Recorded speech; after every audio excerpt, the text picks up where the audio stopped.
क्या आप जानते हैं कि बिना भोजन किए हम 90 दिन तक, जबकि बिना पानी पिए 3 दिन तक जी सकते हैं, लेकिन बिना सांस लिए 3 मिनट भी हम जीवित नहीं रह सकते हैं।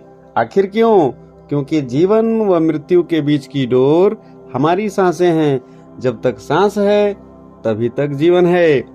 आप सभी के पास एक अधूरी जानकारी है। वह क्या है?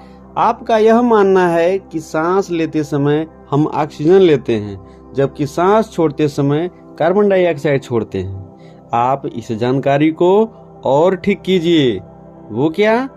जब हम सांस लेते हैं तो केवल ऑक्सीजन ही नहीं लेते हैं, बल्कि उसके साथ प्राण वायु भी लेते हैं।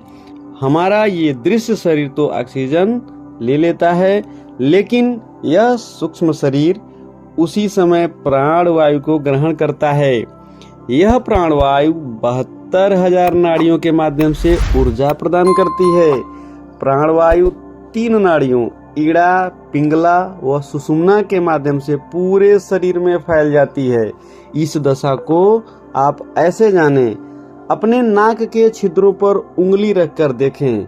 यदि वायु नाक के बाएं छिद्र से चल रही है तो ईड़ा नाड़ी अर्थात चंद्र स्वर चल रहा है। वहीं यदि दाएं स्वर से हवा चल रही है तो पिंगला अर्थात सूर्य स्वर होगा। यही नहीं, अभी आगे सुनिए। यदि सांस दोनों छिद्रों से आ रही है तो सुषुम्ना नाड़ी सक्रिय है।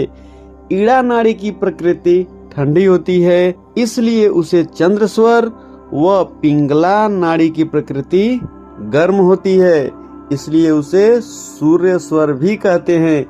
यदि हम सांसों का विज्ञान समझ लें तो हम अपने जीवन को पहले से व अभी से बेहतर बना सकते हैं, क्योंकि सांसों का सीधा संबंध हमारे मन से है।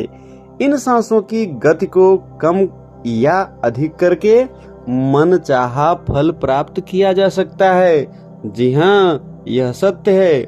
अब बात करते हैं कि ईड़ा, पिंगला व सुषुम्ना के आधार पर कैसे जीवन को हम बदल सकते हैं। जब नाक के बाएं छिद्र से सांस चल रही हो अर्थात चंद्र स्वर चालू हो, तो कम शारीरिक श्रम वाले कार्य जैसे विद्याभ्यास, लंबी यात्रा, संगीत रियाज व कला अभ्यास आदि कार्य करने चाहिए। जब नाक के दाएं छिद्र से सांस चले अर्थात सूर्य स्वर चालू हो, तो अधिक शारीरिक श्रम वाले कार्य जैसे व्यायाम, भोजन, सेक्स करना, पहाड़ पर चढ़ना आदि कार्य करें। और जब नाक के दोनों छिद्र चालू हों अर्थात तो सुषुम्ना नाड़ी चल रही हो, तो उस समय योग, ध्यान व प्राणायाम करना चाहिए। इस संसार में जितने प्राणी हैं ना, उनकी आयु अलग अलग है, क्योंकि सभी को गिन कर ही सांसें मिली हैं। जैसे एक मनुष्य 1 मिनट में 12 से 15 बार सांस लेता है, उसकी आयु 100 वर्ष है। खरगोश 1 मिनट में 38 बार सांस लेता है, तो वह 8 वर्ष जीता है। बंदर 1 मिनट में 32 सांस लेता है, तो वह 10 वर्ष जीता है। वहीं कुत्ता 28 सांस लेता है, तो वह 12 वर्ष जीता है। सांप 1 मिनट में केवल 8 सांस लेता है, तो वह 300 वर्ष तक जीवित रहता है।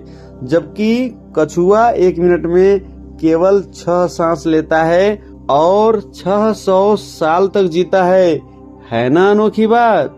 जब तक ये सांस चल रही है ना, तभी तक आप किसी की पत्नी हैं, पति हैं, लड़की हैं या लड़का हैं। आप किसी भी रिश्ते में बंधे हैं, लेकिन जब ये सांसें रुक जाएंगी तो सारे रिश्ते भी खत्म हो जाएंगे।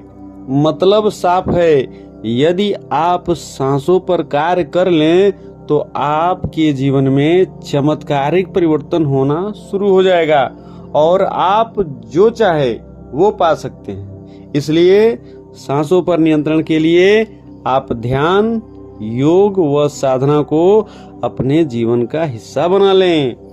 आपकी ऊर्जा नेक्स्ट लेवल पर चली जाएगी। आज के वीडियो में बस इतना ही। अगले वीडियो में आपसे फिर मुलाकात होगी। तब तक के लिए आप सभी को धन्यवाद सहित नमस्कार।